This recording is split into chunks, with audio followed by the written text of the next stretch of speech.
Assalamualaikum warahmatullahi wabarakatuh. Perkenalkan, saya Rifka Nabila dengan NIM 230404500012 dari kelas C Prodi BK Fakultas Ilmu Pendidikan Universitas Negeri Makassar. Pada kesempatan kali ini, saya akan membedah sebuah film yang berjudul My First Client dengan menganalisis fenomena psikologi sosial yang ada di dalam film tersebut. Nah, sebelum kita lanjut, saya akan membahas sedikit mengenai film ini. Film My First Client dirilis pada tahun 2019. Ini merupakan salah satu film Korea yang mengharukan dan terinspirasi dari kisah nyata. Film ini mengangkat isu kekerasan pada anak yang seringkali disepelekan. Film ini tidak hanya menyentuh sisi emosional, tetapi juga menggugah kesadaran penonton terhadap perlindungan hak-hak anak dan pentingnya keadilan. Cerita ini berfokus pada Jung Hyuk yang diperankan oleh Lee Dong Hui yang awalnya bekerja hanya demi keuntungan pribadi. Namun hidupnya berubah drastis ketika bertemu dua bersaudara, Da Bin dan Min Jun. Mereka yang terjebak di dalam kekerasan. Puncak film ini terlihat saat Min Jun, adik dari Da Bin, meninggal akibat kekerasan tersebut. Da Bin pun dituduh dan dijadikan tersangka atas meninggalnya Min Jun. Di sini Jung Hyuk merasa menyesal, gagal melindungi mereka, dan merasa harus membantu Da Bin. Nah, ia kemudian mengambil kasus ini sebagai kasus pertamanya sebagai pengacara, dan Da Bin merupakan klien pertamanya dan yang termuda.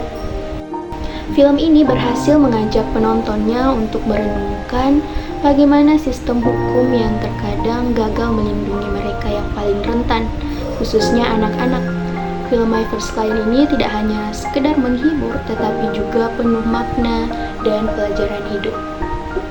Nah, langsung saja kita berlanjut pada analisis konsep sosial di dalam film ini. Yang pertama ada persepsi sosial. Nah, persepsi sosial adalah cara seseorang memahami dan menilai orang lain berdasarkan tindakan, penampilan, dan situasi mereka. Nah, persepsi sosial dalam film My First Client terlihat dari bagaimana masyarakat memandang kekerasan terhadap anak.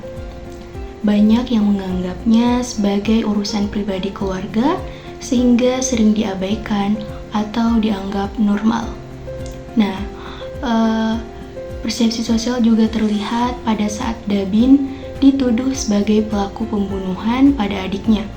Masyarakat sekitar langsung menghakiminya tanpa mengetahui situasi sebenarnya. Nah, persepsi sosial yang salah ini menunjukkan betapa cepatnya orang-orang menilai berdasarkan prasangka. Yang kedua ada sikap sosial. Nah, sikap sosial adalah pandangan atau respon emosional seseorang terhadap suatu kelompok atau situasi. Nah, sikap sosial dalam film ini tergambar melalui perubahan Jung Hyuk. Awalnya dia bersikap apatis, lebih fokus pada karirnya daripada tanggung jawab moral. Namun, setelah menyaksikan dampak kekerasan yang parah terhadap Da Bin dan Min Jun, ia merasa menyesal, merasa bersalah, dan memutuskan untuk memperjuangkan keadilan bagi mereka. Meskipun ini berarti melawan sistem hukum dan sosial yang sering melindungi pelaku kekerasan.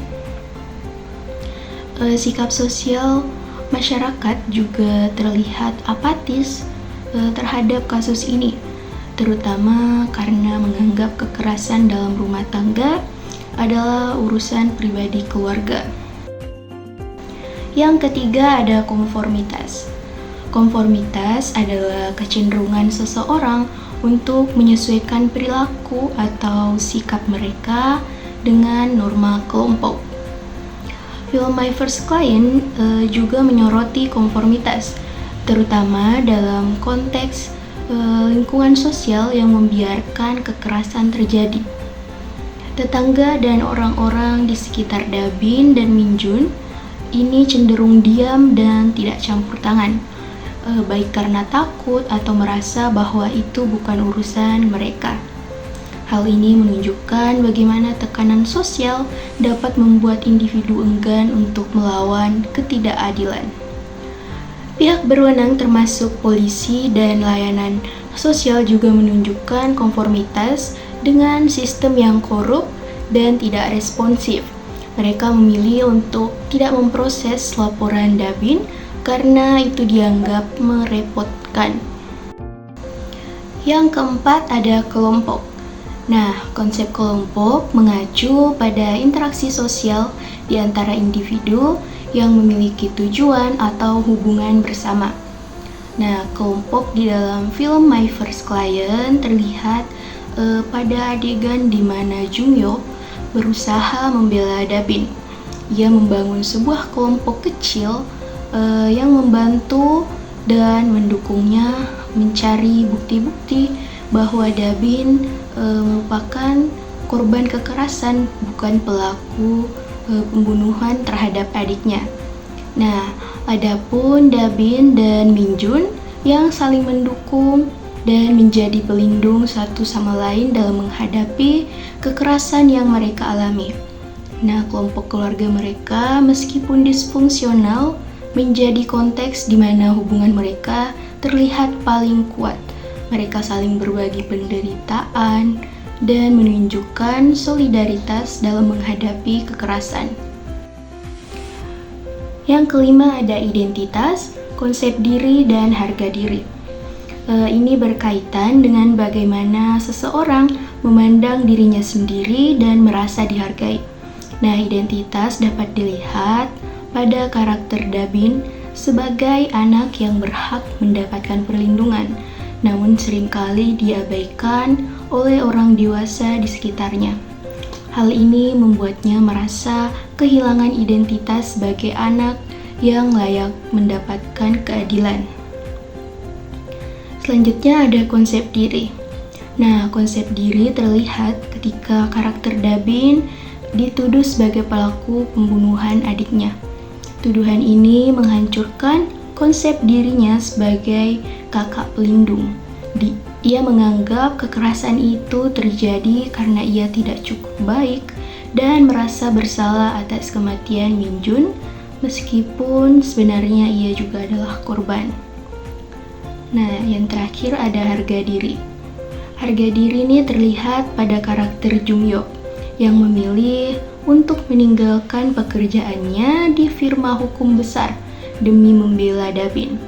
Nah, keputusan ini menunjukkan kebangkitan harga dirinya sebagai seorang pengacara yang akhirnya menemukan makna sejati dalam profesinya, yaitu memperjuangkan keadilan. Setiap adegan tersebut mencerminkan bagaimana tema-tema sosial dan psikologis dieksplorasi secara mendalam di dalam film untuk menggambarkan konflik internal dan eksternal para tokohnya. Film ini secara keseluruhan menyoroti isu kekerasan dalam keluarga dan bagaimana individu dapat melawan norma sosial untuk memperjuangkan keadilan. Selain itu, film ini juga memberikan gambaran mendalam tentang bagaimana konsep-konsep tersebut bekerja dalam kehidupan nyata dan bagaimana mereka memengaruhi hubungan antar manusia serta struktur sosial.